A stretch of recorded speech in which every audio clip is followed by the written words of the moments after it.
Hi guys, welcome back. My name is C. Shantan Mundare. Once again, welcome you all to the subject called as Environmental, Social and Governance, ESG Principles and Practice. CS Professional, Group 1, Paper 1 and obviously it is new syllabus subject.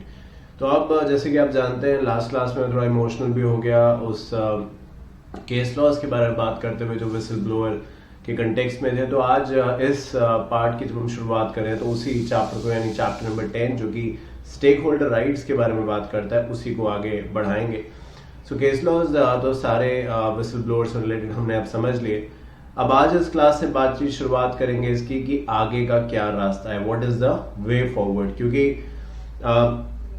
गलती उस चीज को कहते हैं जहां पे हम एक बार कुछ चीज करके सीखते नहीं है। अगर एक बार कुछ गलत करते हैं और सीख जाते हैं तो आई थिंक वो फिर गलती नहीं है, वो तो आपको एक टीचिंग एक लेसन मिल जाता है। तो अब जो हुआ वो डेफिनेटली ऐसा था जो पैसे से या किसी भी चीज से कंपनसेशन के तौर पे मतलब सोच ही नहीं सकते थे हम लोग, क्योंकि कितने इनोसेंट कितने ऑनेस्ट लोगों की जान चली गई। पर अब आगे ऐसा ना हो, इसका क्या फ्रेमवर्क है और क्या चीजें एज अ सिटीजन हम लोग चीजों को ध्यान रख सकते हैं, गवर्नमेंट को क्या करना चाहिए उसके बारे में बात करेंगे। तो कहते हैं कि on 18 January 2021, Vice President of India suggested the corporate to encourage whistleblower mechanism and provide the safeguard for the protection of the whistleblower. तो गवर्नमेंट भी अपने मैंडेट में ये चीज लेके आ गई और बड़ा स्पष्ट या क्लियर शब्दों में उन्होंने भी इसके बारे में बोलना शुरू कर दिया। The corporate governance is considered to be sine qua non for any company to operate, यानी essential मान लिया गया कि अगर कंपनी चलानी है और गुड कॉर्पोरेट गवर्नेंस के बारे में बात करना है, आपको एक अच्छी रेपुटेशन चाहिए, तो ये विसल ब्लोअर एक ऐसी चीज है जो आपकी कंपनी में होनी ही चाहिए। So if the company has a strong corporate governance framework, then the company can conduct its operation with full transparency and promote the policy of full disclosure to strengthen relationship with all the stakeholders. Having a good corporate governance framework will ensure stability and growth for the company. तो corporate governance या good corporate governance के ऊपर हम काफ़ी बात पहले भी हमने करी है और आई थिंक ये और कुछ नहीं है। जब हम ESG की बात कर रहे हैं तो ऑल टुगेदर हम गुड कॉर्पोरेट गवर्नेंस को लेके ही आगे बढ़ रहे हैं और उसके अंदर एक सब्सटैंशियल और एक इम्पॉर्टेंट पार्ट विसल ब्लोअर भी प्ले करता है। Because in the end of the day whistle blower की हमें तब ज़रूरत है या इस कंसेप्ट को हम तब लाते हैं जब कुछ ठीक नहीं है शायद, तो उसी चीज को जो सामने लाता है वो विसल ब्लोअर होता है या विसल ब्लो करता है वो। तो ऐसे लोगों की भी हमें जरूरत है, क्योंकि एक तरफ आप देखिए एक सिंपल सी बात है, मैं इसको ऐसे आपको बताता हूँ। मान लीजिए आप सोचेंगे आपको बहुत पैसे कमाने हैं, ठीक है, आप बहुत दिन रात मेहनत करते रहे और जो पैसे लाए आप वो एक पेंट की या शर्ट की किसी लॉकर की कहीं भी किसी भी पॉकेट्स में डालते रहे उस पैसे को। अब अगर वो पॉकेट नीचे से फटी हुई है तो क्या होगा, जो पैसा है वो ऊपर से डाल रहे हैं वो तो नीचे से बाहर गिरते जा रहे हैं। तो आप तो बहुत मेहनत कर रहे हैं बट उसका रिजल्ट आपको जो तौर पे मिलना चाहिए था वो नहीं मिल रहा है, क्योंकि वो जो पॉकेट है अगर कोई उसे सिल देगा तो क्या होगा, जो चीज बनी हुई है वो और बढ़ती जाएगी। अदरवाइज क्या होगा, आपकी मेहनत एक तरफ आप कर रहे हैं, कंपनी के लिए दिन रात लगे पड़े हैं सब लोग, पर उसका रिजल्ट कुछ हासिल नहीं हो रहा है, क्योंकि कुछ लोग ऐसे कंपनी में भी हैं, उसी कंपनी में जो कि अपना फायदा देख रहे हैं या गलत काम कर रहे हैं, कंपनी के फंड्स पे अपने पर्सनल एक्सपेंसेस कर रहे हैं। तो आई थिंक उन सब चीजों के लिए ये कंसेप्ट बनाया गया है।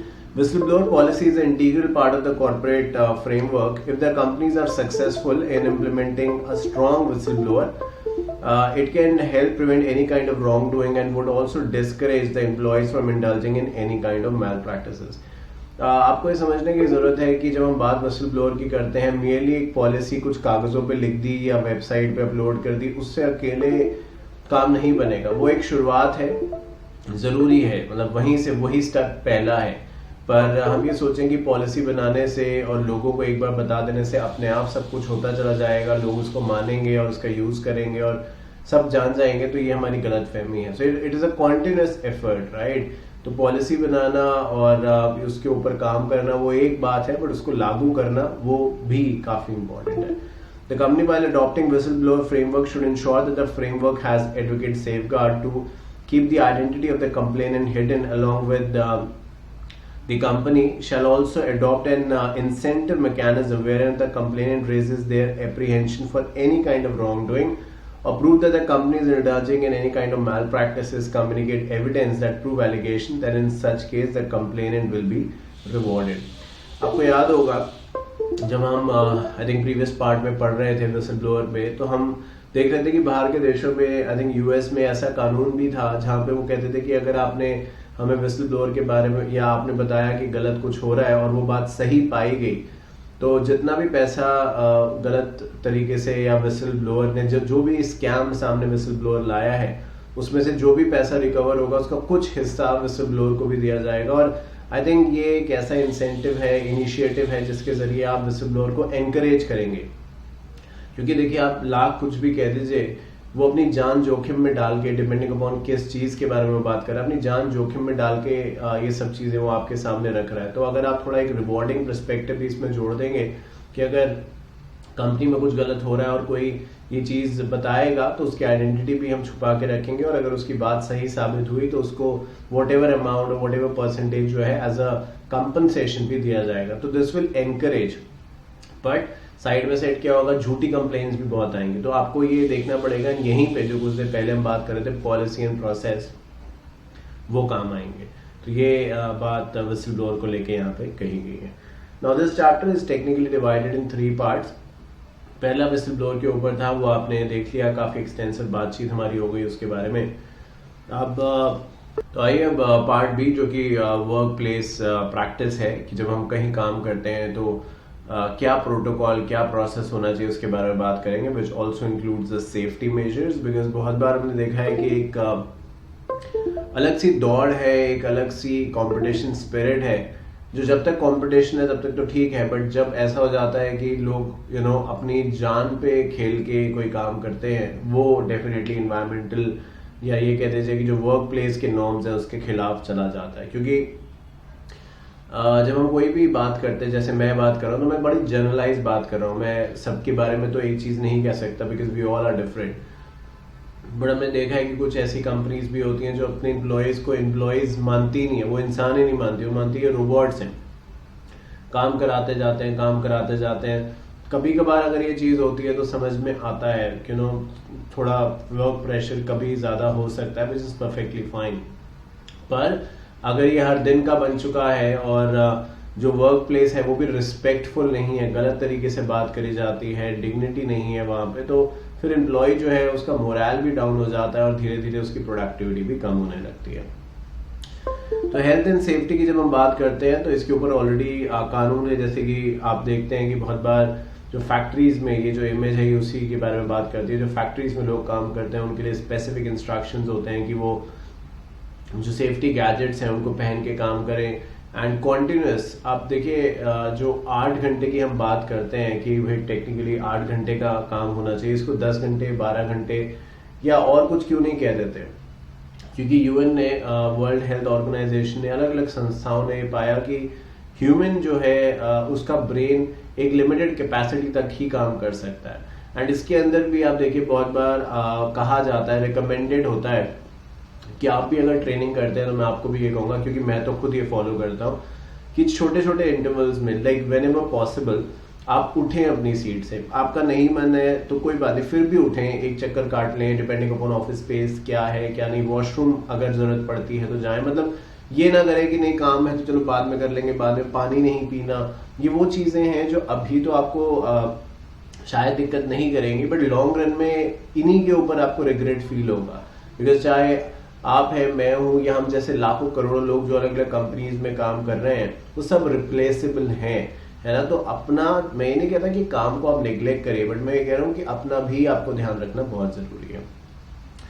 So health and safety should be a key component of every company corporate governance framework by ensuring that company provide a safe workplace for employees, contracted visitors. It is highly important to educate management and employees on the essence of health and safety compliance as a part of corporate governance. So corporate governance यही नहीं है कि आपने committees बना दी, committee के अंदर लोग रख लिए, कोरम फुलफिल कर ली, मीटिंग करा दी, डिसीजंस ले लिए, इतना ही नहीं है। ये यहाँ से कॉर्पोरेट गवर्नेंस की एक शुरुआत है, पर वो एंड नहीं है। हर छोटी छोटी छोटी चीज, जैसे ऊपर हम विसल ब्लोअर को भी कॉर्पोरेट गवर्नेंस के अंदर जोड़ रहे थे, अभी हेल्थ और सेफ्टी की बात कर रहे हैं, फिर कॉर्पोरेट गवर्नेंस। तो जब आपसे कोई पूछता है, मैं एक एग्जांपल आपको बोलता हूँ, जब आपसे कोई पूछता है कि भाई एक अच्छे इंसान की क्या क्वालिटीज़ है, तो वो शायद ऐसी हैं जो आप एक वर्ड में नहीं बता सकते। एक ऐड करेंगे, फिर दूसरा ऐड करेंगे, फिर तीसरा, तो उन सबको जब क्वालिटीज़ को मिल जाएगी तो उसको आप एक अच्छा इंसान, एक अच्छा बिहेवियर का नाम देंगे। मेरा गला because I am not very well, तो थोड़ा थोड़ा सा बीच में ऐसा हो रहा है, बट एनीवे आपको समझ तो आ रहा है जो मैं कह रहा हूँ। तो आई थिंक ये हमें ध्यान रखना है कि ये ऐसा टॉपिक है जिसके अंदर बहुत सारी चीज़ें आती हैं। सिर्फ कमिटीज़ बना देना, फॉर्म फाइल कर देना, अपनी कंपनी का शेयर लिस्ट करा लेना, सिर्फ यही कॉर्पोरेट गवर्नेंस नहीं है। ये उसके कुछ पार्ट्स हैं, या ऐसे कह दीजिए कुछ उसके सेक्शंस हो सकते हैं, बट ये अपने आप में 3-4 चीज़ें कॉर्पोरेट गवर्नेंस कभी नहीं हो सकती। फिर आगे कहते हैं, for many organisation health and safety is a corporate governance issue. The board should integrate health and safety into main governance structure including sub committee such as risk, remuneration and audit. तो जितनी भी आप committees बनाते हैं, जो मैं कह भी रहा था, लाइक रिस्क मैनेजमेंट कमेटी है। अब रिस्क में सिर्फ यही नहीं है कि कंपनी का पैसा कहाँ लगाना है, रिस्क में ये भी है कि एम्प्लॉयज की सेफ्टी का हमें ध्यान रखना है, उन्हें अनड्यू रिस्क में नहीं डालना है। तो हर चीज़ जो एम्प्लॉय के परस्पेक्टिव से आप करेंगे वो I think health and safety की डेफिनेशन में आएगा। Now moving forward we talk about why is occupational health and safety important. मुझे एक बात बताइए, अगर कोई ऐसी कंपनी है जिसमें आए दिन एक्सीडेंट होते हैं, लोगों की जान जाती है, लोगों का डिसेबिलिटीज के इंसिडेंट सामने आते हैं, वहाँ कौन काम करना चाहेगा? ठीक है, देखिए खुदा ना खास्ता ऐसी चीज़ें हो जाती हैं, बहुत बार हम पूरी प्रिकॉशन लेते हैं, क्योंकि मुझे लगता है अगर सड़क पे आप चल रहे हैं, मैं चल रहा हूँ, में से कोई या एक्सीडेंट कोई भी है, कोई भी शायद इस इंटेंशन से नहीं चल रहा है कि मेरा एक्सीडेंट हो जाए, नहीं, सब लोग अपना देख के चल रहे हैं, अपना बेस्ट कर रहे हैं, जल्दी कर रहे हैं, धीरे कर रहे हैं, बट अपना बेस्ट कर रहे हैं, पर फिर भी हो जाता है। तो वो एक अलग चीज़ हो जाती है, बट कंपनी को चाहिए कि वो अपनी तरफ से कोई ऐसा मौका ना दे, जैसे कि जो इक्विपमेंट यूज़ करने हैं, जो सेफ्टी मेजर्स यूज़ करने हैं, अगर अलार्म्स हैं, फायर्स अलार्म्स हैं, बॉयलर्स हैं, वो सब अप टू डेट हो, ये नहीं कि उनका जो लाइसेंस है, सर्विस है, वो एक्सपायर हो चुका है। तो ऐसी चीज़ों से बचने की ज़रूरत है यहाँ पे।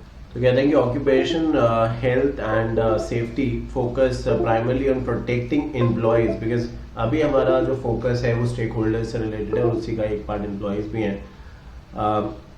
इन the workplace from accident, injuries and exposure to harmful substances, while accident can happen anytime, जो मैं आपको बोल रहा था अभी, it is still employer responsibility to ensure they take steps to reduce the risk of incident and maintain safe working environment। अब देखिए, employer होने के नाते आपने सब कुछ कर लिया जो करना था, जो कानून के पर्सपेक्टिव थे वो सब सारे के सारे मीट आउट कर रहे हैं, पर फिर भी अगर कोई एक्सीडेंट हो जाता है तो वो एक अलग है, वो एक एक्सेप्शन है। ऐसा नहीं कि वो खुशी की बात है, दुख तो उसका भी है, पर कहीं ना कहीं आप ये नहीं कह सकते, कोई आप पे इल्जाम नहीं लगा सकता कि आपने इसको होने दिया। आपने अपनी तरफ से जो बेस्ट कर सकते थे, आपने लिख दिया कि डू नॉट क्रॉस, हिंदी में भी इंग्लिश में भी, वहां पे लोगों को भी रखा है कि कोई इस लाइन को क्रॉस ना करके उधर ना जाए, क्योंकि हाई वोल्टेज करंट है वहां पे एग्जाम्पल, या बॉयलर है तो ना जाए कोई।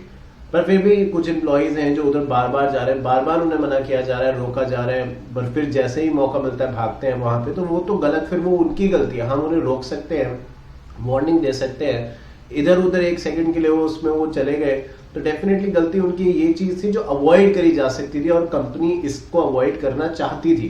तो ये चीज जो है एक अच्छा एम्प्लॉयर आपको बनाती है। पर जैसे कि मैंने कहा, आपकी बहुत सारी प्रिकॉशंस के बाद भी बहुत बार एक्सीडेंट्स नहीं रुक सकते, तो उसके बारे में बात करते हुए कहा गया कि फिर भी हमें ये चाहिए कि अगर एक अच्छा हम वर्क एंड सेफ्टी मेजर्स ले रहे हैं, तो ये होगा कि जो रिस्क हैं एक्सीडेंट्स वगैरह के, वो थोड़े रिड्यूस हो जाएंगे, काम की जो प्रोडक्टिविटी है वो बढ़ेगी। क्योंकि अगर हम एम्प्लॉयज़ का ध्यान नहीं रखेंगे, ओवर टाइम कराएंगे, वर्किंग कंडीशंस अच्छी नहीं देंगे, खाने पीने का टाइम नहीं देंगे, तो पहली बात तो हो सकता है वो हमारे साथ काम ना करें। अगर मजबूरी में कर भी रहे हैं तो उनकी प्रोडक्टिविटी, क्योंकि एक बॉडी को रेस्ट भी चाहिए, खाना भी चाहिए, थोड़ा दिमाग को एंटरटेनमेंट भी चाहिए, अगर नहीं मिल रहा है उसको, तो फिर हो सकता है वो ओवर प्रोडक्टिव होने की जगह लीस्ट प्रोडक्टिव हो जाए, तो वो उतना भी काम ना कर पाए जितना पहले करा। तो आई थिंक एक मिक्स एंड मैच अप्रोच यहाँ पे फॉलो करने की जरूरत है। बस एम्प्लॉयज का सेफ्टी मेजर्स के तहत आप ख्याल रखें, ये बताया गया। अब एक बहुत ही फेमस केस स्टडी के बारे में हम बात करना चाह रहे हैं। फेमस इस लिहाज से कि जितना इस ट्रेजेडी के बाद ह्यूमन लाइफ को नुकसान हुआ, आई थिंक वो अपने आप में अनबेरेबल है, अनएक्सप्लेनेबल है। और आज भी इसके बारे में जब बात करते हैं, जैसे कि अब हम कर रहे हैं, या जो इसके विक्टिम्स हैं या जो इसके क्लोज विक्टिम्स हैं, आई एम श्योर वो कभी इस चीज़ को सपने में भी नहीं देखना चाहेंगे कि उस रात क्या हुआ। मैं बात कर रहा हूँ भोपाल गैस ट्रेजेडी की, या गैस लीक ट्रेजेडी की, जो कि यूनियन कैराबाइड के प्लांट से हुई। और इतने साल बीत जाने के बाद भी कोई ठोस एज सच कदम उस पर नहीं लिया गया। फैक्ट्री बंद हो गई और वो सब वो अपनी जगह है। आप में से कुछ स्टूडेंट्स भोपाल के भी हैं, मुझे पता है, एंड मेरा भी एक घर वहाँ पे है। तो गया हूँ मैं, आई थिंक मैं एरिया तो नहीं लोकेट बता सकता कि एग्जैक्टली कहाँ पे फैक्ट्री है, बट एक बार वहाँ से निकल रहे थे, कहीं जा रहे थे, तो देखा था कि वहाँ पे लिखा है दीवारों पे आज भी कि इनको इंसाफ दो, और बताया गया है कि यहाँ इस तरीके की ट्रेजेडी हुई थी।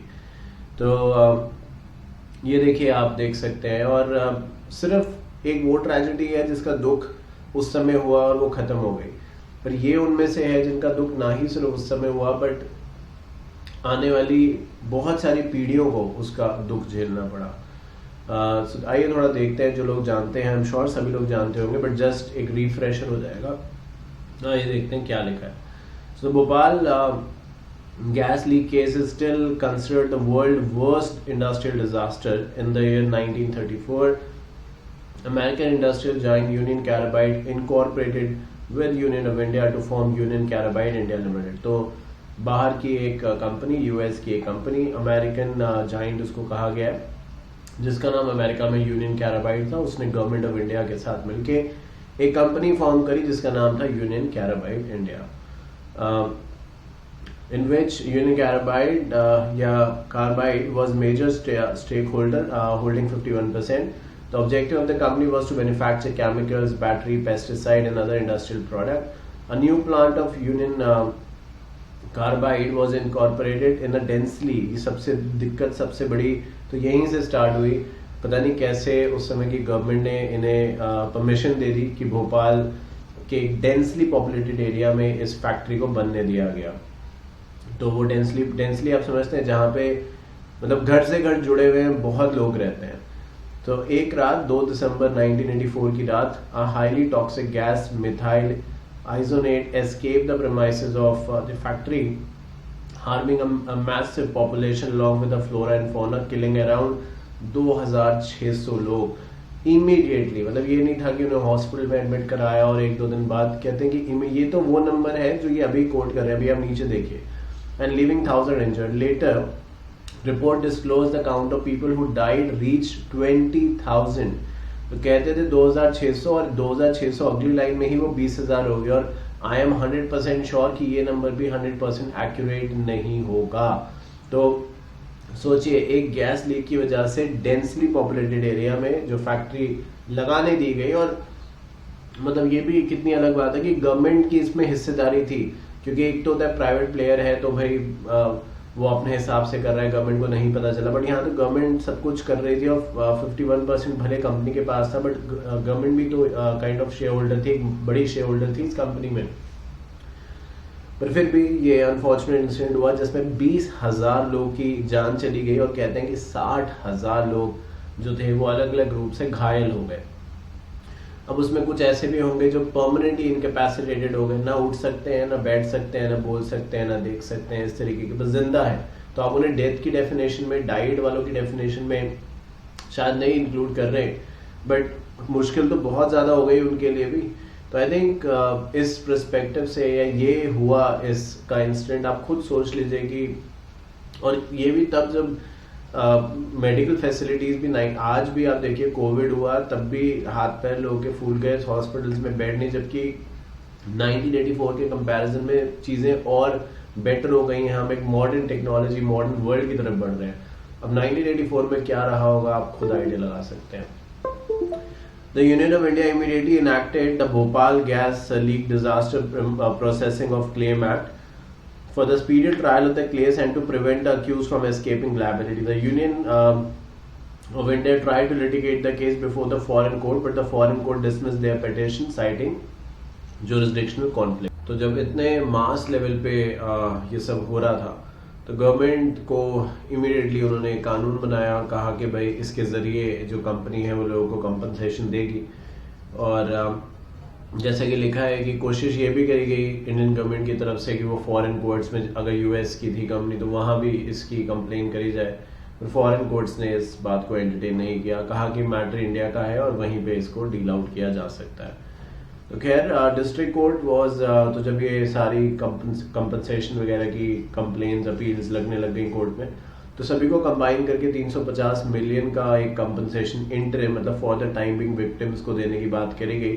पर जो यूनियन कैराबाइट थी वो इसको लेके हाई कोर्ट चली गई और हाई कोर्ट ने देखे जो कंपनसेशन 350, मान लीजिए 350 करोड़ का सैंक्शन किया था उसको घटा दिया और 250 करोड़ कर दिया। तो जो लोग थे, जो सफरर्स थे, विक्टिम्स थे, फिर वो सुप्रीम कोर्ट चले गए। तो सुप्रीम कोर्ट ने फिर ये कंपनसेशन बढ़ा के, तो पहले 350 था, हाई कोर्ट ने इसको 250 कर दिया, सीधा 100 मिलियन कम कर दिया। सुप्रीम कोर्ट जब गए तो फिर सुप्रीम कोर्ट ने पूरी बात सुनी और दर्द समझा और इस कंपनसेशन को बढ़ा के 470 मिलियन कर दिया। पर आप मुझे बताइए, मतलब ठीक है, देखिए पैसे एक ज़रूर मदद कर सकते हैं, बट क्या वो इंसान को वापस ला सकते हैं? और उसके बाद भी कंपनी इतना, मतलब 20,000 लोग किताबों में लिखा है मर गए, इसके ऊपर क्या होगा किसी को नहीं पता, कोई एग्जैक्ट फिगर शायद नहीं है। तब भी कंपनी को चाहिए, और वो कंपनी में मल्टीनेशनल जाइंट का नाम यहाँ पे लिखा था स्टार्टिंग में, तो उसको अपनी गलती में भी इतने पैसे देने जिसकी वजह से इतने लोगों की जान चली गई, और जो बचे भी उनमें से बहुत सारे लोग शायद किसी काम के नहीं रहे, क्योंकि किसी का कोई पार्ट नहीं चल रहा बॉडी का, किसी की कोई चीज फंक्शन नहीं कर रही है। आप सोचिए, इंसानियत शायद मरी गई होगी उस समय। Its aftermath was a warning that path to industrialization is fraught with human, environment, and economic perils. The number of dead, sick people, babies born with cancer or deformities, and completely handicapped has continued to rise every year. तो ये सिर्फ उस समय की बात नहीं थी। जो बच्चे उस समय पैदा हुए इस गैस के लीक आउट के बाद, उनके अंदर बहुत सारी एबनॉर्मेलिटीज देखी गई। जैसे आप देख रहे हैं यहाँ पे कि कुछ कंप्लीटली हैंडीकैप निकले, कुछ बच्चों को कैंसर निकला, और ये सब तब की बात है जब मेडिकल फैसिलिटीज क्या थी। कैंसर का इलाज आज भी कितना महंगा है, उस समय आप सोच लीजिए कितना रहा होगा। सच incident many times not only affect the employees working in the organization but also impact the kith and kin who are dependent on the public at large. तो वही है कि अगर थोड़ा सा शायद संभल के काम किया जाता तो इतनी बात ना बढ़ती और इतना नुकसान मैनकाइंड को, ह्यूमैनिटी को ना होता। तो ये बहुत फेमस केस जिसके बारे में आपने बहुत शायद सुना भी होगा। और रिसेंटली मतलब मैं इस पे और तो क्या बोलूँ, क्योंकि जो कोर्स में उतनी ही बात करूँगा, हमें कोर्स भी कंप्लीट करना है, बट साथ साथ कोर्स कंप्लीट होने के साथ साथ मेरी ये कोशिश भी रहती है हमेशा कि मैं आपको असलियत भी थोड़ी बहुत बताता चलूँ, बुक्स के बियॉन्ड भी आपको लेके जाऊँ, जिससे कि एग्जाम में अगर कोई केस स्टडी ऐसी चीज़ें आती है तो आपको याद रहे कि ये चीज़ें हुई थी। तो यहाँ तक कहते हैं कि जब ये सब हुआ तो यूनियन कैराबाइट का जो मालिक था उस समय इंडिया में, वो इंडिया से भागने की कोशिश कर रहा था। और जो मैंने एक्चुअली कहीं पढ़ा है, आई कैन नॉट से ये सही है कि नहीं, बट कुछ हद तक गवर्नमेंट ऑफिशियल ने मदद करी कि वो इंडिया से भाग जाए। सच है झूठ है नहीं पता, बट ये सुना है, ये बहुत जगह छपा हुआ है, वहाँ से आप भी पढ़ सकते हैं। एनीवे, बात करते हैं आगे नेक्स्ट चीज़ के बारे में, जो कि प्रिवेंशन ऑफ सेक्सुअल हैरेसमेंट के ऊपर बात करते हैं। काफ़ी बात इसके बारे में हो रही है। और आज कोइंसिडेंस की बात आप देखिए, मैं जब घर आ रहा था ऑफिस से तो गाड़ी में जनरली रेडियो या गाने सुन रहा था, बट एकदम से कहीं से ये पॉश एक्ट के ऊपर, आई थिंक गवर्नमेंट का ही ऑल इंडिया रेडियो था, वहाँ पे बात हो रही थी और बहुत ही अच्छे तरीके से समझा रहे थे कि कैसे क्या है, बहुत ही लेमन लैंग्वेज में। तो आपको आई एम श्योर पता होगा कि अगर वर्क प्लेस में, स्पेशली फॉर अ फीमेल, अगर वर्क प्लेस में कोई भी आपसे गलत तरीके से बिहेव करता है, इनएप्रोप्रिएट साइंस करता है, तो डेफिनेटली आप पॉश एक्ट के तहत उस इंसान पे कार्रवाई हो सकती है। इसके लिए एक कमेटी कंपनी में बनाई जाती है जो कि विमेंस के साथ होती है, विमेंस उस कमेटी में होती हैं, एंड फिर एक्शन लिया जाता है अगर सूटेबल एविडेंस उस इंसान के अगेंस्ट पाए जाते हैं। बहुत बार हमें गलत फहमी भी होती है तो वो एक अलग बात हो जाती है, बट अगर आपके पास सब्सटैंशियल एविडेंसेस हैं, जैसे कि वो जो मैं सुन रहा था रेडियो पे, वो ये था कि कोई एक इंडिविजुअल है, the female, and then there is a reporting manager जो उनका सीनियर है। तो सीनियर हर दिन उनको बोलता है भाई आप मेरे साथ लंच करिए, आप मेरे साथ लंच करिए। तो वो ये कहती है कि भाई नहीं, मैं आपके साथ, मुझे लंच अकेले ऐसे करने में बड़ा ऑकवर्ड लगता है, मैं नहीं करूँगी। बट वो बार बार यही चीज़ बोलता है। तो उन्होंने इस चीज़ की जो कंप्लेन है वो पॉश एक्ट के तहत अपनी बनी हुई जो कंपनी है उसकी जो कमेटी है उसमें करी। इसमें कंसिलेशन का भी प्रोविजन होता है।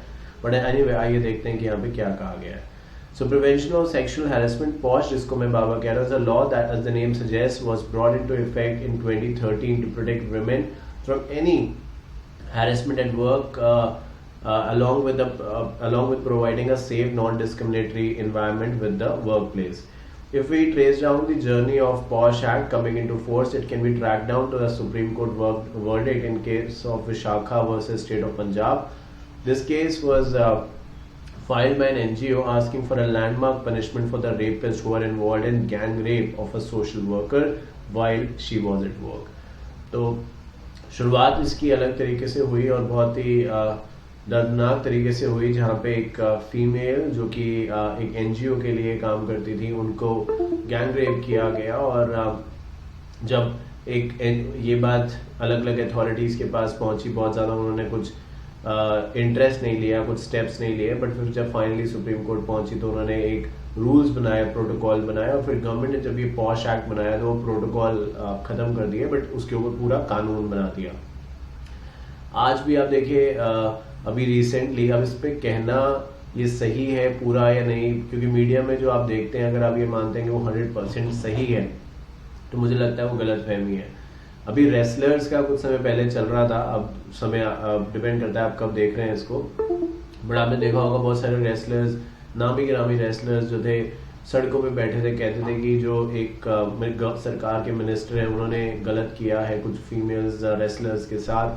तो उस पर मैं पढ़ रहा था अभी कुछ देर पहले, जब ये आपके सामने प्रेजेंट करना था उससे पहले, तो उसमें ये बताया गया, लॉयर्स वगैरह जो थे जो कमेंट कर रहे थे, वो ये कहते थे कि बना तो दिया है गवर्नमेंट ने कानून, बट ये अभी भी इम्प्लीमेंटेशन के तौर पे वीक है।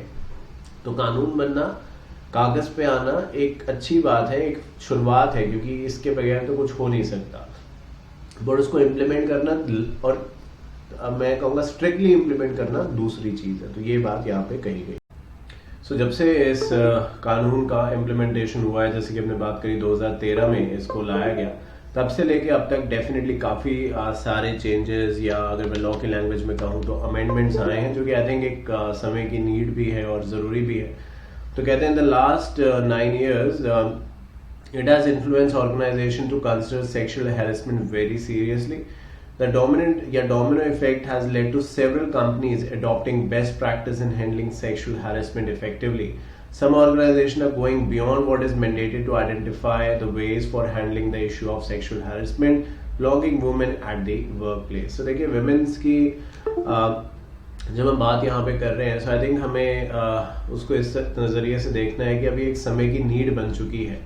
और बहुत बार आई थिंक हम बचते हैं, इन टॉपिक्स के ऊपर बात नहीं करते या एक्सटेंसिव बात नहीं करते, बट मुझे लगता है कि ये आज की नीड है। जब तक हमें पता ही नहीं होगा कि कानून क्या है और एज ए वुमेन मेरे क्या राइट्स हैं, या एज अ मैन अगर गलत उन्हें फंसाया जा रहा है, क्योंकि दोनों तरफा की बात हमें यहाँ पे करनी चाहिए, तो उनके क्या राइट्स है। तो आई थिंक हम फिर ये कानून बनाया गया हमारे लिए और हमें इसका कोई फायदा हो ही नहीं पाएगा। So I think it's very very important कि ऑर्गेनाइजेशन, जैसे कि आप यहाँ पे देख भी रहे हैं, कि आज इसको सीरियसली कंसिडर कर रहे हैं, इम्प्लीमेंट कर रहे हैं, और एक बहुत प्रेशर भी है उनके ऊपर कि वो इस तरीके की चीज़ ऑर्गेनाइजेशन में इम्प्लीमेंट करें, क्योंकि सरकार एक लाखों करोड़ों कंपनीज में जाके ये तो नहीं देख सकती कि भाई आपके यहाँ पॉश एक्ट है नहीं है तो कैसे है क्या है।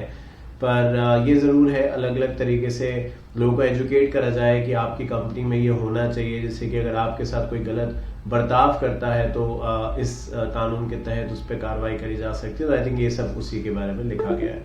So at the same time there are still several companies which continue to underreport the number of sexual harassment incidents, but overall the POSH Act has propelled organization to comply with the mandate and make the workplace safer for female employees. आप देखिए कोशिश जो है वो लगातार जारी रहनी चाहिए। आई थिंक वही एक चीज़ है जो हमारे हाथ में है, क्योंकि जैसे आप यहाँ पे देख रहे हैं कि इसके होने के बाद भी बहुत सारे ऑर्गेनाइजेशन में सेक्सुअल हैरेसमेंट के केसेस हो रहे होंगे शायद, पर वो रिपोर्ट नहीं हो रहे हैं वो इसके तहत, क्योंकि इसमें इवन मैं आपको और तो क्या बताऊं, ICSI में भी ये इम्प्लीमेंटेड है। तो उनकी एनुअल रिपोर्ट जब आती है तो आप अगर आपने कभी देखी हो और नहीं तो देखेगा, तो एनुअल रिपोर्ट जब आती है तो वहाँ पे वो दिखाते हैं कि number of sexual harassment case कितने आए। तो हो सकता है कोई ना आया हो और हो सकता है आए भी हुए हो। तो आई थिंक वो दिखाते हैं हर साल के कितने आए। और सिर्फ ये यहीं की बात नहीं है, जितनी भी लिस्टेड एंटिटीज है जहाँ जहाँ पॉश एप्लीकेबल है, जो एनुअल रिपोर्ट अपने इन्वेस्टर्स स्टेक होल्डर्स को देती है, वो सारी इंफॉर्मेशन यहाँ पे मेंशन करी जाएगी। क्योंकि केस ना आना मैं ये नहीं कह रहा हूँ बुरी बात है, बट अगर केस हो रहे हैं और उसको छुपा रहे हैं आप, जिससे कि पब्लिक में बात ना जाए, तो वो सही नहीं है। बिकॉज कहीं ना कहीं एक एक्सटर्नल प्रेशर की भी जरूरत बहुत बार होती है चीज़ों को ठीक करने के लिए। Now what is sexual harassment, इसके बारे में हम बात बहुत देर से कर रहे हैं, बट इसकी डेफिनेशन आखिरकार है क्या, किस चीज़ को आप सेक्सुअल हैरेसमेंट कह सकते हैं, तो उसके बारे में यहाँ पे कुछ पॉइंट्स को आइडेंटिफाई किया गया है। तो सेक्सुअल हैरेसमेंट इंक्लूड्स एनीवन, जितनी भी नीचे लिखी हैं बातें उनमें से कोई भी काम हो रहा है या कोई भी अनवेलकम एक्ट हो रहा है। अनवेलकम का वही है जो आपकी विलिंगनेस के बगैर हो रहा है, आप नहीं चाहते हैं फिर भी सामने वाला उस चीज को कर रहा है, तो अनवेलकम है। तो इनमें से अगर कुछ भी किसी के साथ हो रहा है, एक या इनमें से कोई भी एक से ज्यादा बातें, तो वो सेक्सुअल हैरेसमेंट की कैटेगरी में आएगा। सबसे पहला है फिजिकल कॉन्टैक्ट और एडवांसेस, एक्स्ट्रा ऑर्डिनरी फेवर्स मांगना। मैंने आपको कुछ देर पहले बताया रेडियो पे इंसिडेंट मैंने सुना, और ये कितनी आप देखिए कितना कोइंसिडेंस है कि हमें यही चीज पढ़नी थी और उसी दिन रेडियो पे ये आ भी रहा था। तो बताया उन्होंने कि जैसे लंच के लिए अपनी जूनियर को बोला नहीं मेरे साथ लंच करो, एक कर्टसी अलग बात है, बट जबरदस्ती करना नहीं तुम्हें मेरे साथ करना ही है लंच वगैरह, और अगर नहीं किया तो ज्यादा काम देना, गलत तरीके से बात करना, तो ये सब चीजें जो है वो कहीं ना कहीं सेक्सुअल हैरेसमेंट की कैटेगरी में आ सकती हैं।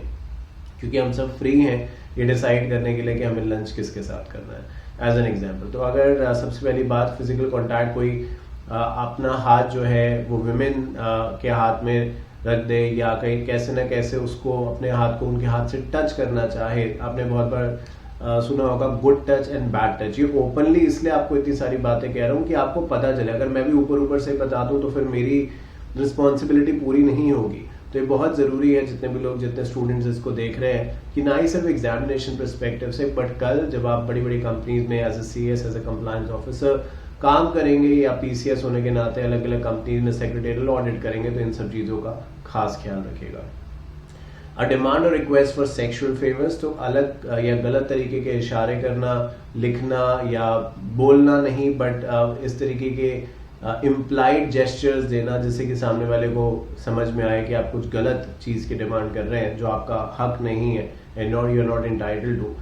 मेकिंग सेक्सुअली कलर्ड रिमार्क्स, तो अलग अलग तरीके से कोई डायग्राम, कोई ड्राइंग, कोई इमेज फॉरवर्ड करना, दिखाना, वो भी सेक्सुअल हैरेसमेंट के तौर पे आएगा। एनी अनवेलकम फिजिकल, वर्बल और non verbal conduct of the sexual nature. So जैसे कि अनवेलकम की बात मैंने ऊपर अभी कुछ देर पहले भी करी, कि जो आपकी विलिंगनेस के बियॉन्ड है, जिसको आप एक्सेप्ट नहीं करना चाहते, वो सब अनवेलकम है। तो अगर ऐसे कोई भी फेवर्स आपसे मांग रहा है, चाहे वो बोल रहा है, चाहे लिख रहा है, चाहे वो इम्प्लाइड है, ना बोल रहा है ना लिख रहा है, अपने जेस्चर से, अपने साइन से प्रूव कर रहा है या बोल रहा है इस तरीके की बात, तो डेफिनेटली वो सेक्सुअल हैरेसमेंट की कैटेगरी में आएगा। Following are the potential consequences, अब अगर किसी के साथ सेक्सुअल हैरेसमेंट का इंसिडेंट हुआ है या चल रहा है, तो आप कहते हैं, जो अब हम बात करने वाले हैं, कि ये चीजें आप नोटिस करेंगे, मतलब इसके कॉन्सिक्वेंसेज ये होंगे, जिसके साथ भी हुआ है उसको फिजिकल और इमोशनल इश्यूज होंगे। कभी साइकियाट्रिस्ट के बारे में सुना हो तो बहुत बार लोग डिप्रेशन में चले जाते हैं, या आपने देखा होगा बहुत बार लोग अलग अलग चीजों को लेके स्ट्रेस लेते हैं। तो बहुत सारे लोग फिर साइकियाट्रिस्ट की मदद लेते हैं समझने के लिए कि इंसान चाहता क्या है, इसके दिमाग में क्या चल रहा है। ऐसा तो नहीं है कि वो भगवान है, वो बता देते हैं, बट वो एक ह्यूमन बिहेवियर के बारे में शायद ज्यादा जानकारी रखते हैं, तो वो ऐसी चीजों को करते हैं। तो सबसे पहला कॉन्सिक्वेंसेज जो है वो इमोशनल एंड फिजिकल पर्सपेक्टिव पे होगा, जैसे कि क्या, physical and mental wellbeing are inextricably intertwine, मतलब बहुत बहुत तेज गिरावट आपको इन सब चीजों के अंदर मिलेगी। भूख कम लगेगी, सिर दर्द, बॉडी जो है उसका वेट बहुत ज्यादा हो रहा है, कम हो रहा है, सोने में दिक्कत आ रही है, थकान बहुत ज्यादा फील कर रहे हैं, आई थिंक ये कुछ वो चीज़ें हैं जो उसके आफ्टर इफेक्ट्स हैं, क्योंकि माइंड हर समय वही सोच रहा है, बैक ऑफ द माइंड वही सोच रहा है कि कल ऑफिस जाना है, फिर उससे मुलाकात होगी, फिर वो ये बात कहेंगे तो मैं क्या कहूँगी, कैसे मना करूँगी, क्या होगा क्या नहीं। तो इसकी वजह से माइंड जो है बाकी जगह पे काम नहीं कर पा रहा, और यही हम आगे भी पढ़ेंगे, प्रोडक्टिविटी पे भी असर आता है, जिसको हम बहुत बार कहते हैं इन अदर वर्ड्स आपकी पर्सनल लाइफ में भी चिड़चिड़ापन जो है वो आना शुरू हो जाता है।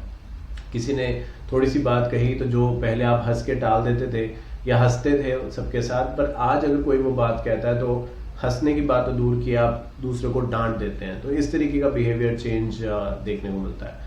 सो स्लीप डेप्रिवेशन में lead to variety of major health issues including hormone instability, risk of blood pressure and weak immune system. देखिए जो बातें यहाँ पे लिखी हैं ये नॉर्मल सिम्टम्स भी हैं, ऐसा नहीं है कि जब कोई वीक फील कर रहा है तो आप कहेंगे भाई सेक्सुअल हैरेसमेंट की बात ये छुपा रहा है, ऐसा नहीं है। पर बता रहे हैं कि ये कुछ फैक्टर्स हैं जो आपको एक इशारा दे सकते हैं, हमें बाकी चीजें भी देखनी है बट ये एक स्टार्टिंग पॉइंट है। अब कोई सर्दी जुकाम है, किसी को भूख नहीं लग रही है, तो ये थोड़े कि हर चीज में आपने उसको वैसे ही पॉश एक्ट से जोड़ के देखना है, नहीं। बट हाँ ये कुछ सिम्टम्स जरूर है जो कि obviously person to person vary कर सकते हैं। इसी को मैं कुछ देर पहले good touch and bad touch का नाम दे रहा था, आपके बिना परमिशन के बगैर ये अनवेलकमिंग टच है जो नहीं कर सकते आप। और डिक्रीज कंपनी प्रोडक्टिविटी, पहले पूरा ध्यान काम में था, हंसी बोलना चालना, लोगों के साथ मिलना उठना बैठना, पर जब से ऐसी दिक्कत फेस जो भी फीमेल है वो कर रही हैं, तब से उनका ध्यान काम में कम है। और ये है कि नजरें ना मिल जाए, होता है ना बहुत बार हम आई कांटेक्ट नहीं करना चाहते किसी से, या अवॉइड करते हैं कि कोई अगर उस रास्ते से आ रहा है तो वहां ना जाए।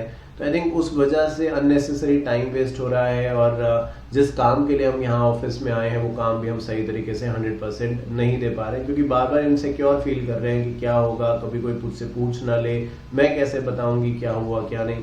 आई थिंक ये बड़े बेसिक सी बात है, कहने में लगती है, बट जब ये चीज होती है जो इस दौर से गुजर रहा है, या तो वो बोले, अब बोलेगा तो उसकी मदद जरूर करी जाएगी, पर अगर वो बोलेगी नहीं, जो भी फीमेल है जहाँ पे भी ये चीजें हो रही हैं, तो डेफिनेटली अंदर ही अंदर उनको एक आप जिसको कहते हैं कि डिप्रेशन कहते हैं, या जो एंजाइटी कहते हैं, पैनिक कहते हैं, वो सब चीजें होंगी जो कि बिल्कुल सही नहीं है। तो sexual harassment hurts a company, everyone loses everyone lost when a workplace is contaminated with prejudice and harassment. Employees suffer from absenteeism, low morale, gossip, tension, anxiety as a result of hatred caused by harassment. Business and the entire market both are affected. तो अब अभी क्या है कि अब normal हम लोगों का जाना है ऑफिस, काम करना है, बट अगर ऐसा कुछ मैटर चल रहा है तो मेरा हर दिन सुबह मन नहीं करेगा नहीं वहां नहीं जाना, बहुत बहुत ज्यादा अपने आप को प्रेशर करके जबरदस्ती ऑफिस जाएंगे, ना चेहरे पे स्माइल है, ना गुड मॉर्निंग है किसी के साथ, ना बातचीत है। तो आई थिंक वो एक बड़ी एब्सर्ड सी सिचुएशन जो है वो बन जाएगी। और जब इतना सब कुछ हमारे दिमाग में चल रहा होगा तो आप क्या ये आपको लगता है कि हम जो काम करने गए ऑफिस में उसको सही तरीके से पूरी जिम्मेवारी से निभा पाएंगे? इसके चांसेस भी थोड़े कम हो जाते हैं। The financial challenge, sexual harassment not only harms one health but also harm the finances. Sexual harassment can have a negative impact on the victim work performance and career path.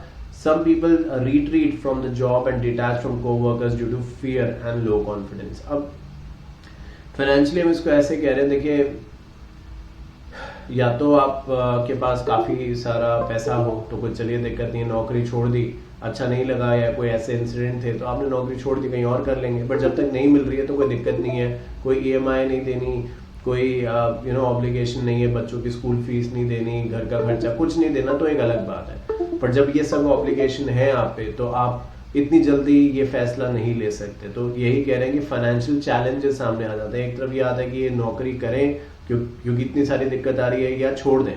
अगर करते हैं तो हर दिन यही सब झेलना पड़ेगा या इस मैटर को एक्सेलरेट करना पड़ेगा, और अगर छोड़ते हैं तो खर्चे कैसे मीट आउट होंगे।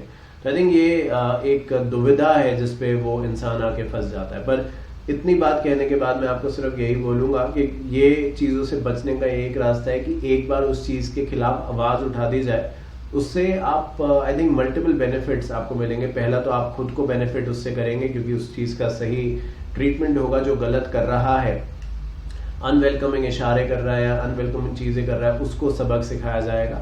द सेकेंड इज कि आप दूसरों को भी एनकरेज करेंगे। एक बहुत पहले याद नहीं कौन सा साल था, एक मी टू मूवमेंट चला था, बॉलीवुड में था आई थिंक, कि कैसे जो फीमेल्स हैं उनको यूज किया जाता है एंड एवरीथिंग। तो पहले एक दो ने, किसी ने कुछ नहीं बोला बहुत साल, फिर किसी ने बोलना शुरू किया, देखते देखते देखते देखते लाइन बहुत लंबी हो गई। तो आई थिंक वही है कि एक हिम्मत की जरूरत होती है। तो अगर गलत आपके साथ सच में कुछ है तो डेफिनेटली बोलना चाहिए, पर ऑन द साइड लाइन्स में ये भी कहूँगा कि बहुत बार देखिए इसमें मैं न्यूट्रल रहना पसंद करूँगा। बहुत बार ऐसा भी देखा गया है, चाहे कोर्ट है चाहे कहीं है, कि बहुत बार जो इल्ज़ाम लगाए जाते हैं वो बेसलेस होते हैं। सारी कार्रवाई करने के बाद पता चला झूठे इल्ज़ाम लगे हैं। तो ऐसा नहीं हमें करना, पर अगर हमारे साथ गलत हो रहा है तो डेफिनेटली हमें आवाज़ उठानी है। तो ये सारा जो मैटर है ये ओरिजिनेट कहाँ से हुआ, कैसे पॉश एक्ट बनाने की बारी आई, क्यों लगा पॉश एक्ट होना चाहिए। तो एक केस आपके सामने जिसके बारे में जिक्र मैं कर भी रहा था कुछ देर पहले, Vishakha versus state of Rajasthan. ये सुप्रीम कोर्ट ने डिसाइड किया और इसी के बाद गाइडलाइंस भी उन्होंने बना दी थी कि वर्क प्लेस पे इस तरीके से चीज़ें होंगी, क्योंकि पॉश एक्ट नाम का कोई कानून था ही नहीं। पर जब सरकार ने इस चीज़ को सीरियसली लिया तो उन्होंने कानून बना दिया, जिसके बाद ये जो गाइडलाइन सुप्रीम कोर्ट की थी वो ऑब्वियसली नल एंड वॉइड हो गई, क्योंकि उस पर पूरा कानून बन गया। तो ये पूरा मुद्दा है क्या, आइए देख लेते हैं। So this was a landmark case regarding the protection of women against sexual harassment at workplace. It was the incident of 1992 where a lower caste social worker from Women Development Program in Rajasthan named as Banwari Devi was trying to stop a child marriage in her village and was gang raped by 5 men of the upper class community. She went to the police station to lodge a complaint against the offender, but no through investigation was launched. तो बहुत दुख की बात है and कि ऐसा हुआ कि वो सही काम के लिए अपनी आवाज़ उठा रही थी कि चाइल्ड मैरिज ना करी जाए राजस्थान के गांव में, पर नतीजा ये हुआ कि चाइल्ड मैरिज का तो नहीं बताया गया यहाँ पे, पर उनके साथ ये गलत काम किया गया। और जब इसके बारे में अथॉरिटीज़ को, जो सबसे पहली अथॉरिटी आती है, पुलिस स्टेशन गए, रिपोर्ट लिखाई, तो खास कुछ हुआ नहीं इसमें। पर जो अच्छी चीज़ है कि एनजीओ ने उनका साथ दिया और इस मैटर को एक्सलेट किया, डिस्ट्रिक्ट कोर्ट से लेकर अलग अलग कोर्ट्स में गए, और फाइनली तो जब ये चीज़ सुप्रीम कोर्ट पहुंची तो वहाँ पे सुप्रीम कोर्ट ने डेफिनेटली अक्यूज जो थे उन्हें सज़ा सुनाई। साथ साथ जो गाइडलाइंस है, जो मैं आपसे कह रहा था, क्योंकि कोई कानून था ही नहीं, तो गाइडलाइंस भी बना दी गई कि कैसे एक विमेन को बेटर वर्क एनवायरनमेंट दिया जा सकता है, या कैसे सेक्सुअल हैरेसमेंट ना हो एक वुमेन के साथ, उसके ऊपर जो गाइडलाइंस है वो बना दी गई। पर बाद में जैसे कि मैंने कहा उस पर पूरा कानून ही बन गया। So to get justice, she took her case to the trial court, where the court acquitted the accused for the reason of lack of medical shred of evidence and other reasons, due to which so many women's group and organization went for appeal against the judgment. The result of which a public interest litigation was filed in the Supreme Court of India on the issue of sexual harassment at workplace. तो lower court खास कर नहीं पाए कुछ, और जैसे कि यहाँ पे लिखा है कि जो अक्यूज थे बाइज्जत, या ये कहते थे उनको बरी कर दिया गया, यानी उन्हें रिहा कर दिया गया। इसके पीछे ट्रायल कोर्ट का मेडिकल रीजंस दे दिए और बहुत सारी और बातें कह दी, पर सजा नहीं दी गई। इसको जब ये जजमेंट सामने आया तो लोगों में एक गुस्सा था, जो बिल्कुल जायज़ है कि इस तरीके से कैसे हो सकता है। तो फाइनली एक PIL दाखिल करी गई सुप्रीम कोर्ट में, और सुप्रीम कोर्ट ने इस पूरी बात को सुना और उसके बाद डेफिनेटली जो गाइडलाइंस थी उसको तैयार करा।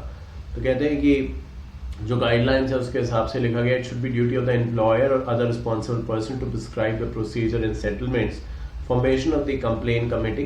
तो सेक्सुअल हैरेसमेंट को रोकने के लिए एक कोई प्रोटोकॉल हो, कोई प्रोसीजर हो, एक कमेटी बनाई जाए, जो कि डेफिनेटली कोई मैटर आता है तो आप प्राइमा फेसिया उसको देखते हैं कि क्या ये सही लग रहा है, नहीं लग रहा है, उसके बाद उसके ऊपर कार्रवाई शुरू होती है।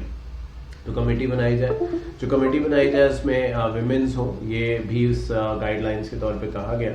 और the committee would advise and recommend the victim for the further course of action. तो जिस विमेन के साथ गलत हुआ है, जो विमेन सेक्सुअल हैरेसमेंट की एलिगेशंस लगा रही थी, अगर वो सही पाई जाती हैं तो क्या क्या ऑप्शंस हैं विक्टिम को, और क्या करना चाहिए, क्या कंपनसेशन कुछ मिलेगा या किस तरीके से क्या होगा, ये भी वो जो कमेटी बनाई जाएगी वो रास्ता इसके बारे में दिखाएगी। बट ये काइंड ऑफ एन फॉर्मल मैं कहूँगा, क्योंकि कोर्ट की तरफ से आया है तो फॉर्मल तो कहेंगे इसको, बट बहुत ज़्यादा इसके अंदर आई थिंक क्लैरिटी नहीं मिली, बिकॉज जो भी चीज़ें बनाई जाएंगी अब कमेटी के ऊपर बहुत सारे इल्ज़ाम लग सकते हैं, तो कैसे क्या होगा वगैरह वगैरह, तो वो बहुत ज़्यादा क्लैरिटी नहीं थी, तो इसीलिए फिर गवर्नमेंट ने इसके ऊपर बताया जाता है यहाँ पे 9 दिसंबर 2013 को एक सेपरेट कानून बना दिया। Judgment led the Indian government to enact the Sexual Harassment of Women at Workplace Prevention, Prohibition and Redressal, which came into force on 9 December 2013. The act supersedes the Vishakha guidelines for prevention of sexual harassment. तो ये जो आप बात कर रहे थे कि code of conduct होना चाहिए, कमेटी होनी चाहिए, विमेंस होनी चाहिए कमेटी के अंदर, और कमेटी ही आगे बताएगी विक्टिम को कैसे क्या करना है, इसको विशाखा गाइडलाइंस भी कहते हैं क्योंकि ये पूरा केस उसी नाम से जाना जाता है। तो ये जब कानून बन गया तो विशाखा गाइडलाइंस को फिर नल एंड वॉइड कर दिया, या कह दीजिए कानून ने विशाखा गाइडलाइंस को सुपरसीड कर दिया, ये बात यहाँ पे कही गई है। अब बात करते हैं आगे एम्प्लॉय टर्न ओवर के बारे में, टर्न आउट के बारे में। आपने बहुत बार कंपनीज के बारे में सुना होगा, तो सुनने में ये भी आया होगा कुछ कंपनीज ऐसी हैं जो अपने एम्प्लॉयज़ का बहुत ध्यान रखती हैं, जबकि कुछ कंपनीज ऐसी हैं जहाँ पे एम्प्लॉय टिकते नहीं है। जैसे इस इमेज में आप देख रहे हैं, वो आ रहा है, कोई एक एम्प्लॉय आ रहा है, कुछ समय काम करता है, फिर आगे चला जाता है, तो वर्क एनवायरनमेंट समझ नहीं आ रहा। तो आई थिंक अब आप ये तो नहीं कहते और ये प्रैक्टिकली पॉसिबल नहीं है कि अगर एक कंपनी में मान लीजिए 100 एम्प्लॉयज़ काम करते हैं तो उनमें कोई भी ना छोड़ के जाए, ये इम्पॉसिबल है। ये एक ह्यूमन नेचर है, किसी को ग्रोथ है, किसी को कोई पर्सनल रीजंस हैं, तो थोड़ा बहुत तो चलता रहेगा। बट अगर 100 में से मान लीजिए, मतलब परसेंटेज में कहूँ कि 2-4-5% है जो जा रहे हैं लोग, तो ठीक है। बट अगर 100 में से 15-20% लोग हर साल जाते जा रहे हैं और बढ़ता ही जा रहा है ये रेट, इसका मतलब कुछ तो गड़बड़ हो रहा है यहाँ पे जो हमें संभालने की जरूरत है। तो आई थिंक एम्प्लॉय जो टर्न आउट है या टर्न ओवर है, जितना कम हो उतना अच्छा है। अब कैसे ये हम कर सकते हैं और क्या क्या चीज़ों का हमें ख्याल रखना है, वो आइए अब हम देखते हैं।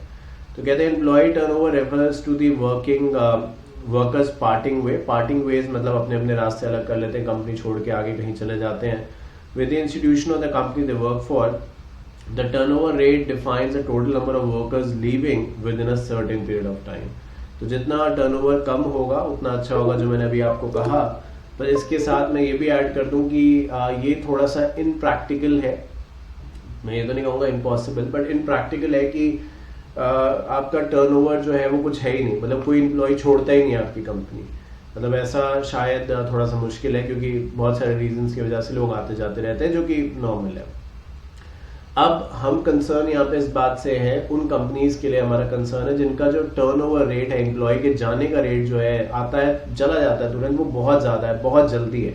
क्योंकि कंपनी भी जब किसी एम्प्लॉय को रखती है तो वो कहती है प्रोबेशन पे हम इसको रख रहे हैं और उसके बाद इस एम्प्लॉय को हम लोग परमानेंट करेंगे, इस तरीके से। तो प्रोबेशन 6 महीने, 3 महीने, 6 महीने, 9 महीने, साल, जितना भी कंपनी और एम्प्लॉय के बीच में अग्री हुआ है उतना हो सकता है, जो आपके सर्विस एग्रीमेंट में होगा, जो ड्राफ्टिंग वगैरह में आप बनाते हैं। तो अगर कोई एम्प्लॉय जल्दी जल्दी जा रहे हैं तो कहते हैं कि क्या वजह हो सकती है या उसके इफेक्ट्स क्या हो सकते हैं। तो इफेक्ट्स के बारे में बात करते हुए सबसे पहली बात कह रहे हैं कि disruption to the work flow. अब कोई आ रहा है एम्प्लॉय खाली बैठने के लिए तो नहीं आ रहा, उसकी कुछ जिम्मेदारियां हैं, उसको आपने कुछ वर्क असाइन करना है।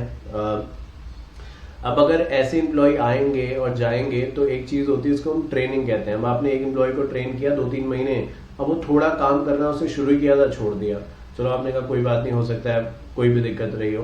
तो दूसरा एम्प्लॉय आया, उसने भी 2 महीने काम किया, फिर उसने भी छोड़ दिया। तो बेसिकली 5-6 महीने जो एक एम्प्लॉय में लगते और वो एक पक्का बन जाता और उसको समझ आ जाती कैसे क्या करना है, इंडिपेंडेंटली कर सकता, हमारे हाथ में वो कुछ हुआ ही नहीं। हमारे साथ ये हुआ कि एक एम्प्लॉय आया, उसको हमने सिखाया और वो सीख के 3 महीने में चला गया। दूसरा आया, उसको तो 6 महीने हमारे ट्रेनिंग में चले गया, तब भी हमें कुछ रिजल्ट नहीं मिला उसका, क्योंकि अब कोई एक और नया एम्प्लॉय आया हुआ है। तो आई थिंक जो वर्क फ्लो है वो इफेक्ट होता है, क्योंकि काम अब फिर भाई आप उसको ट्रेनिंग देंगे तो काम तो वो कर नहीं पाएगा, क्योंकि अभी उसे सीखना है, सब कुछ है। अब सीख ही रहा है, सीखने के प्रोसेस में या ऑलमोस्ट सीख चुका है, चला जाता है, तो काम जिसके लिए आया है वो तो हो ही नहीं पा रहा। तो कहीं ना कहीं कहते हैं वर्क फ्लो जो है वो इफेक्ट होता है। So one of the immediate result of having high turnover rate is reducing the overall productivity of the workplace When a company lays off large number of employees every year, it puts a lot of pressure on the existing workforce. This causes noticeable disruption of the workflow.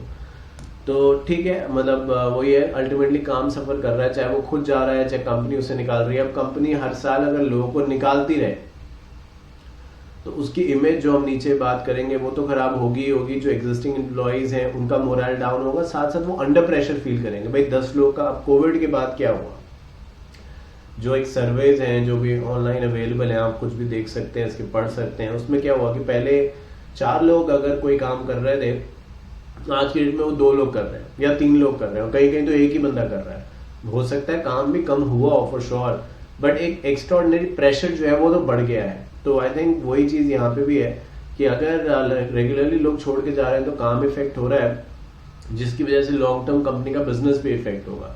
और इस तरीके से लोग छोड़ के जा रहे हैं तो जो एग्जिस्टिंग वाले हैं उन्हें भी डाउट अपने आप पे, एक क्वेश्चन मार्क क्रिएट हो रहा है कि यार ये हो क्या रहा है, सब लोग छोड़ क्यों रहे हैं यहाँ पे काम, क्या मैं यहाँ पे कर रहा हूँ तो मैं तो गलत नहीं कर रहा कुछ। तो अपने आप से एक सवाल भी आप पूछने लग जाते हैं। लो workplace morale, the current employees are getting more and more overloaded due to extra workload. The general morale of the workers will start to deteriorate.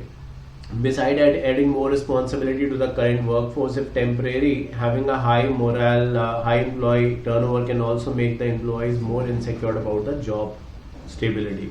तो जब वो देख रहे हैं कि उनके साथ के जो एम्प्लॉयज हैं उनके साथ हर दिन ऐसा हो रहा है कि उन्हें हटाया जा रहा है, तो कहते हैं कोई ना कोई दिन ऐसा आ सकता है कि हमारा भी नंबर आ जाए। तो वो भी बड़ा डर डर के काम कर रहे हैं, और फिर डर है एक तरफ, दूसरी तरफ प्रेशर भी है, तीसरी तरफ लोग जा रहे हैं छोड़ छोड़ के। तो बड़ा मुश्किल हो रहा है उनके लिए अपने आप को कॉन्फिडेंस दे पाना, बूस्ट अप कर पाना कि हाँ ये मेरे लिए एक बेस्ट कंपनी है। तो कहीं ना कहीं फिर अगेन वर्क फ्लो जो है वो इफेक्ट हो रहा है, प्रोडक्टिविटी इफेक्ट हो रही है। अब बात आती है रेपुटेशन की, क्योंकि अगर कंपनी ऐसी है जो एम्प्लॉयज पे दबाव बना रही है, प्रेशर बना रही है, ऐसे हम देख रहे हैं लोगों को निकाल रही है, तो उसकी रेपुटेशन तो क्या ही होगी। मैं आपको इसका एग्जांपल देता हूँ। तो अब क्योंकि मैं भी, आप सब जानते हैं, जॉब करता हूँ, तो अगर मुझे कोई जॉब इंटरव्यू का कॉल आता है XYZ कोई भी कंपनी का, तो मैं उसके बारे में हाँ या ना करने से पहले कि मैं इंटरव्यू देने के लिए तैयार हूँ भी या नहीं, मैं क्या करता हूँ कि गूगल पे जाके उस कंपनी को लिखता हूँ, और उसके बाद गूगल की रेटिंग आ जाती है वहाँ पे, जनरली ग्लासडोर एंड एवरीथिंग वो तो है ही है, बट गूगल के अंदर भी रेटिंग आ जाती है। तो आप वहाँ पे देखेंगे कि वहाँ पे कुछ लोगों ने, अब वो एम्प्लॉयज हैं, एक्स एम्प्लॉयज हैं, सही बोल रहे हैं, गलत बोल रहे हैं, बट आपको कुछ तो आइडिया लगता ही है, कुछ ब्लैंक से कुछ तो आप आगे बढ़ते ही हैं। तो वहाँ पे जैसे एक कंपनी थी, मैं नाम नहीं लूँगा, तो उनका आया कि भाई मतलब फलाना बड़ी बड़ी कंपनी है, ऐसा है वैसा है, ठीक है, और ये सैलरी ऑफर कर रहे हैं, तो ठीक है चलो देख सकते हैं। तो देखा गूगल पे जाके, उसके बारे में देखा, बहुत सारे एम्प्लॉयज़ ने, आई डोंट नो, जो इंटरव्यू के लिए गए थे या वहाँ काम कर रहे हैं या करके छोड़ चुके हैं, मेजॉरिटी यही लिखा था कि कंपनी रखती है, निकाल देती है, सैलरी टाइम पे नहीं देते, यहाँ पे बहुत ज़्यादा डिस्क्रिमिनेशन है, वर्क एनवायरनमेंट बहुत, मतलब मुझे देखने को नेगेटिव कमेंट अगर मान लीजिए 10 मिले तो पॉजिटिव 1 या 2 मुश्किल से मिले होंगे। मैंने सभी देखे जितने देख सकता था पिछले 1-1.5 साल तक के। तो आई थिंक यही तो है, रेपुटेशन तो है। कोई आपके बारे में गलत क्यों बोलेगा, कुछ तो होगा, और अगर ऐसे ही बिना मतलब है तो वो बहुत समय तक बात टिक नहीं पाएगी। तो यही कहते हैं कि employees also do their own research while finding a new job, and one of the main determinants are some employees will try to avoid companies with high employee turnover. Reports from surveys show that 1 out of 5 employees feel secure at their job, and considering job security is a priority while seeking a new job. क्योंकि आप देखिए जहाँ आप काम कर रहे हैं, आप सब कुछ छोड़ छाड़ के आ रहे हैं। बहुत बार तो एक शहर से आप दूसरे शहर जा रहे हैं, हो सकता है मैरिड हैं, आपके बच्चे हैं, फैमिली, सबको लेके जा रहे हैं। पता चला वहाँ 2 महीने काम किया, उसके बाद उस कंपनी ने निकाल दिया, तो जो सब कुछ सेट था आपका, वो सब कुछ छोड़ के आप इस कंपनी के भरोसे आए, और देखिए उन्होंने क्या किया। तो बहुत ज़रूरी है कि पैसों को ही सिर्फ ना देखें, बाकी चीज़ें भी कंसिडर कर लें इससे पहले आप स्विच करें। अगर नहीं तो जहाँ कर रहे हैं वहीं करते रहें, क्योंकि in the end of the day 2 चीज़ें हैं, आपको एक तो काम करना है, दूसरा है सीखना है, थर्ड आई थिंक कि आपको पैसे भी चाहिए। तो अगर ये ज़रूरत आपकी फुलफिल हो रही है तो ठीक है, कोई इशू नहीं है। फिर बहुत ज़्यादा ईगरनेस ना दिखाएं जब तक आपको ये ना लगे कि हाँ एकदम आप श्योर हैं एंड ये कंपनी अच्छी है। तो ये सब चीज़ें ज़रूर कंसिडर करें। तो आगे बात करते हैं दूसरे टॉपिक के बारे में, that is gender parity at work. देखिए gender parity basically gender equality से थोड़ा सा आगे है। इक्वालिटी मतलब आपने ये कह दिया कि 3 मेल है 3 फीमेल है, ठीक, पर बोल ये 3 मेल ही रहे, 3 फीमेल की कोई बात सुनता नहीं है ना, ये बोलती हैं और अगर बोलती हैं तो कोई सुनता नहीं, तो ये जेंडर पैरिटी नहीं हो पा रही। पैरिटी मतलब जितना इंपॉर्टेंस इन 3 मेल की बात को आप दे रहे हैं उतना ही इंपॉर्टेंस इन 3 फीमेल की बात को भी आप दीजिए। तो gender equality doesn't guarantee gender parity. तो parity means that each gender is represented equally. It is an instrument at the service of equality which consists in ensuring the access of women and men to the same opportunity, right opportunity to choose conditions while respecting their specificalities. तो सिर्फ women director को आपने board पे include कर लिया पर उन्हें बोलने का मौका नहीं देते आप। तो आप ये कह रहे हैं देखिए वाह वाह हमने विमेन डायरेक्टर को कानून के हिसाब से चाहिए, देखो हमने तो विमेन डायरेक्टर रख लिया, एक बोला था हमने तो 2 विमेन डायरेक्टर रख ली, बट वो बोलती है नहीं कुछ। अगर वो बोलती हैं तो जो बाकी लोग हैं वो बोलने नहीं देते। तो जेंडर पैरिटी ये कहते हैं कि सभी के राइट है, अगर कोई पोजीशन पे आप किसी को रख रहे हैं, किसी को डायरेक्टर बना रहे हैं तो फिर डायरेक्टर वाले राइट्स भी आप उन्हें दीजिए। सिर्फ नाम के डायरेक्टर बनाने से जेंडर पैरिटी नहीं आएगी। तो equality doesn't really guarantee gender parity. Women's on board, having more women on board is also financially material. The McKinsey and Company Diversity Wins report found that companies whose board are in top quarter of gender diversity are 28% more likely than their peers to outperform, and the collaboration are statistically significant. This might be linked to the fact that more companies have appointed women director, and there is an overall rise in the universe of companies including study making it more likely to find strategically significant correlation. तो वैसे भी आप देखिए जो females हैं ladies हैं उनको तो लक्ष्मी कहा जाता है, दिवाली पे आप देखिए पूजा भी करते हैं।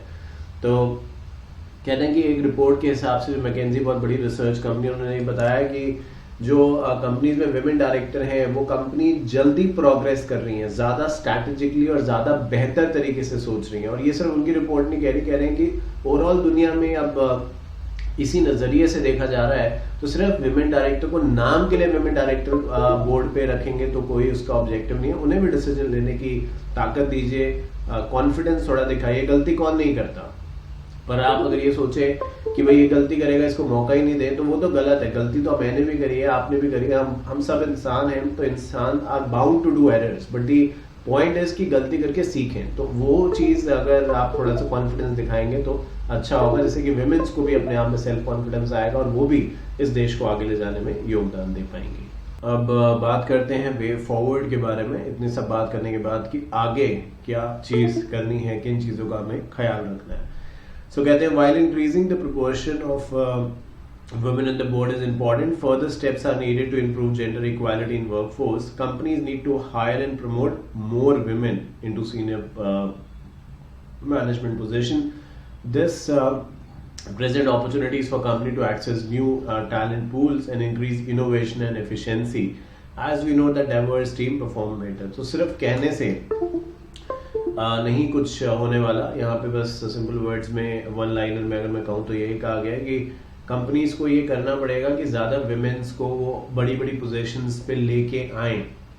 सिर्फ एक सपना दिखाना काफ़ी नहीं होगा, पर उन्हें मोटिवेट करना, उन्हें देखिए इंसान लाइफ में चाहे वो मेल है या फीमेल है, मुझे ऐसा लगता है अगर आपको कोई कॉन्फिडेंस दे दे, जैसे आप तैयार होके गए, आप कोई भी मेल फीमेल कोई भी कहीं पे भी जा रहे हैं, कोई आपको कह देता है, 2-4 लोग कह देते हैं कि आप अच्छे लग रहे हैं, तो आप देखिए एक अलग कॉन्फिडेंस आ जाता है ना। तो वो चेहरे पे दिखता है, वो खरीदा नहीं जा सकता कि आप बहुत पैसे वाले हैं और पैसे से आपने खरीद लिया। पैसे से आप प्रोडक्ट्स खरीद सकते हैं, शायद कपड़े खरीद लें, उससे एक ज़रूर आप अच्छे दिखेंगे, बट जो कॉन्फिडेंस आपके चेहरे पे इन बातों से आएगा वो फिर कहीं और से नहीं आ सकता। यही चीज़ यहाँ पे भी है कि वुमेन्स को अगर आपने कॉन्फिडेंस दिया कि देखिए अपनी तरफ से आप कोशिश करिए, कोई दिक्कत होती है तो हम हैं यहाँ पे संभालने के लिए, और लोग हैं वो आपकी हेल्प करेंगे, तो आई थिंक उनको एक ज़रूर एक इनर पीस मिलेगा कि हाँ उन्हें कोई सपोर्ट कर रहा है, कोई मोटिवेट कर रहा है। ऑन दी अदर हैंड अगर आप उन्हें बार बार डराएंगे कि गलत हो जाएगा, रहने तो मैं ही कर देता हूँ, या आप रहने दीजिए, आप नहीं कुछ कर सकते, ऐसे वर्ड्स उन्हें और बहुत ज़्यादा हार्म करेंगे। Shareholders have their role to play in this shift, as they can push companies to adopt better practice and improve performance in terms of gender equality. They can act faster than government by imposing their own quotas. This does not only ensure that investment practice aligned with the regulatory requirement, but also increase the opportunity for better results. Directors चुनना बहुत हद तक share holders के हाथ में है, चाहे वो इंडिया है चाहे वो कोई और देश है. तो अगर कहते हैं कि गवर्नमेंट जब जो करेगी वो तो वो करेगी, बट अगर शेयर होल्डर्स इस बात पे अड़ जाए कि नहीं हमें विमेन डायरेक्टर बोर्ड पे चाहिए ही चाहिए, हम विमेन्स को आगे बढ़ावा देना चाहते हैं और मानते हैं कि उससे कंपनी अच्छा परफॉर्म करती है, तो कंपनीज को मजबूरन जब गवर्नमेंट कहेगी तो उन्हें करना ही है, उसके पास कोई रास्ता नहीं है कंपनी के पास, बट उससे कहीं पहले उन्हें करना पड़ जाएगा ये सब कुछ. तो कहते हैं कि शेयर होल्डर्स के पास बहुत ज्यादा पावर है और वो चाहें तो इस चेंज को बहुत जल्दी एप्लीकेबल करा सकते हैं. A study by McKinsey analyzed more than 1,000 companies in 12 countries and concluded that gender diverse companies are more likely to outperform their national industry average. तो outperform मतलब जरूर जितना एक normal performance है जिसको आप average या good कहते हैं उससे कहीं अच्छा perform करेंगे अगर diverse background है, यानी सिर्फ men's ही नहीं है, वहाँ पे women's भी हैं, men's भी हैं, एक mixed community जो है वो बनी हुई है, ये बात कही गई. Despite the evidence demonstrating women's value in workplace, women continue to encounter the barriers to participate in the economy, particularly industry traditionally dominated by men. Globally, the labor workforce rate for women is 25% lower. तो सारी बात कहने के बाद जो reality है उससे भी आपको रूबरू करा दिया कि जो हम कह रहे हैं वो एक सपना है, अच्छा सपना है, एक अच्छा विजन है, पर आज की अगर सिचुएशन देखें तो बहुत सारी ऐसी इंडस्ट्रीज आज भी हैं, बहुत सारी ऐसी कंपनीज आज भी हैं जो वुमेन्स को नहीं आगे बढ़ने देना चाहती. ये वो कंपनीज हैं या वो इंडस्ट्रीज हैं जो कि मेन डोमिनेटेड है, उनको लगता है कि वुमेन्स का तो ये काम ही नहीं है, ये हमारा काम है, एज इफ भगवान ने उन्हें इसके लिए बनाया, जबकि ये सच नहीं है. प्रधानमंत्री आप देखिए, राष्ट्रपति देखिए, आप कितने और पेप्सी की जो मिस नूरी के बारे में बात करते हैं, प्रतिभा पाटिल एंड इंदिरा गांधी, मतलब ये तो बहुत ऐसे एग्जाम्पल हो गए, इन्होंने दुनिया को वो करके दिखाया और उस समय करके दिखाया जब उस लेवल तक शायद सोच पहुंची भी नहीं थी, है ना. तो एक सोच बदलने की आई थिंक जरूरत है और जितना जल्दी बदलेंगे उतना बेहतर हमारे देश के लिए, हम सब के लिए होगा. तो इसी बात के साथ मैं इस पार्ट को यहीं पे खत्म करता हूँ और नेक्स्ट पार्ट में जब आपसे मिलूंगा तो डेफिनेटली अपनी बात को आगे बढ़ाएंगे. आप देख रहे थे अभी तक environment, social and governance principle and practice, CS professional new syllabus. और आपकी इंफॉर्मेशन जानकारी के लिए आपको बता दूं कि इसी ग्रुप की यानी ग्रुप 1 की एंड देन ग्रुप 2 के सारे सब्जेक्ट्स हमारे पास अवेलेबल हैं, सब अमेंडेड है, मोस्ट अप टू डेट है. हमारी क्लासेस देखने के बाद आपको मॉड्यूल वगैरह रेफर करने की कोई भी जरूरत बिल्कुल भी नहीं है. तो ये एक इम्पॉर्टेंट बात थी जो मुझे लगा आप तक मुझे पहुंचानी चाहिए. अपार्ट फ्रॉम दैट हमारी टेस्ट सीरीज अवेलेबल है, तो अगर आप एग्जाम लिखने से पहले जानना चाहते हैं वो कौन से एरियाज हैं जिन पे आप इम्प्रूव कर सकते हैं, तो आप हमारी टेस्ट सीरीज ले सकते हैं. इसको मैं खुद चेक करता हूँ, चेक करने के बाद आपको एक इवैल्यूएशन शीट दूंगा जिसमें आपको ये बताऊंगा कौन से वो एरियाज हैं जिन पे आप और बेहतर तरीके से लिख सकते हैं और ज्यादा मार्क्स स्कोर कर सकते हैं. And last but not the least, हमारा mobile app Shantanu and Tanya Academy download करना मत भूलिएगा. Important questions, chapter wise marks weightage, यहाँ पे बहुत सारी चीजें अवेलेबल है. Thank you so much once again for choosing Shantanu and Tanya academy.